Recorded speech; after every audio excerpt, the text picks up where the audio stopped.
jenis satu memasang.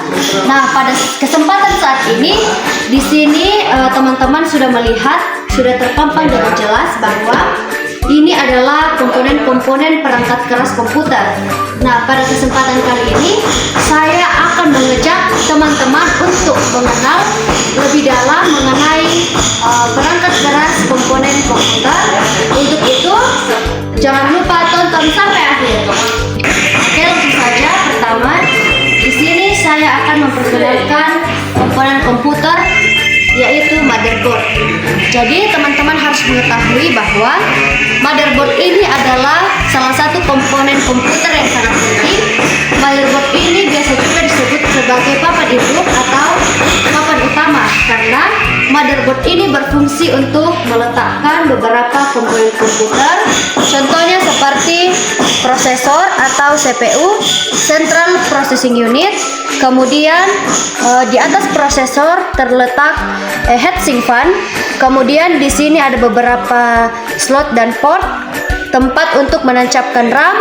Di sini ada baterai CMOS dan lain sebagainya. Baik, selanjutnya di sini ada prosesor atau CPU. CPU ini biasa juga disebut sebagai otak komputer karena CPU ini berfungsi untuk mengelola dan mengerjakan segala perintah yang diberikan oleh komputer. Nah, teman-teman harus mengetahui bahwa CPU ini atau otak komputer ini sangat sensitif. Oleh karena itu, di dalam pemasangannya kita harus berhati-hati dan kita harus merawat ini seperti kita merawat diri kita sendiri. Selanjutnya di sini ada RAM. RAM ini atau Random Access Memory berfungsi juga sebagai alat penyimpanan secara sementara. Jadi RAM ini berfungsi sebagai alat untuk menyimpan data tetapi tidak permanen. RAM ini menyimpan data hanya sementara. Kemudian teman-teman kita lihat di sini ada heatsink fan. Seperti yang saya katakan tadi bahwa heatsink fan ini dipasang tepat di atas prosesor karena fungsinya sebagai alat untuk mendinginkan prosesor ketika prosesor sedang berjalan dan melakukan perintah dari komputer. Teman-teman, selanjutnya di sini ada hard disk. Berbeda dengan RAM karena RAM merupakan alat penyimpanan secara sementara, sedangkan hard disk ini berfungsi sebagai alat penyimpanan data secara permanen. Jadi segala data tersimpan di dalam hard disk. Nah, selanjutnya di sini ada DVD-ROM. DVD-ROM ini berfungsi sebagai alat pembaca media penyimpanan data berupa disk, DVD dan juga CD. Selanjutnya, teman-teman, di sini ada mouse. Mouse ini berfungsi sebagai alat untuk menggerakkan kursor yang ada pada layar komputer. Nah, selanjutnya di sini ada keyboard.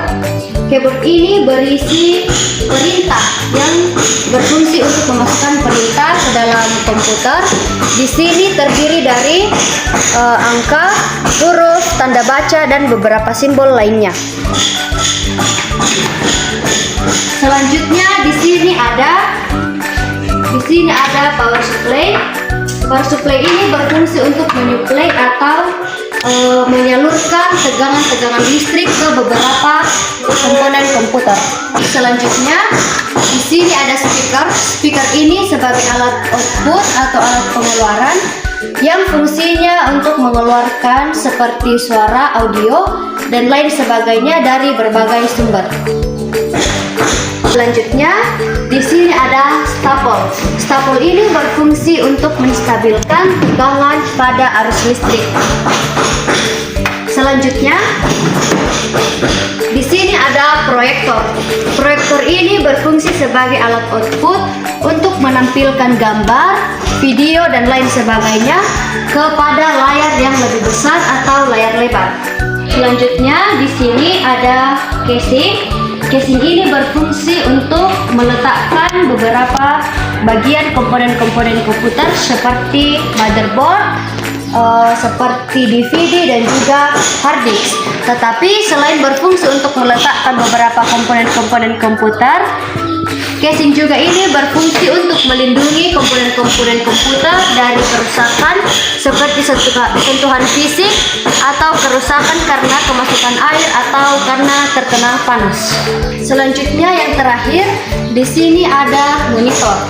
Monitor ini berfungsi sebagai alat output untuk menghasilkan gambar, video, dan lain sebagainya. Baik, sekian presentasi dari saya mengenai penjelasan dan pengenalan komponen-komponen komputer.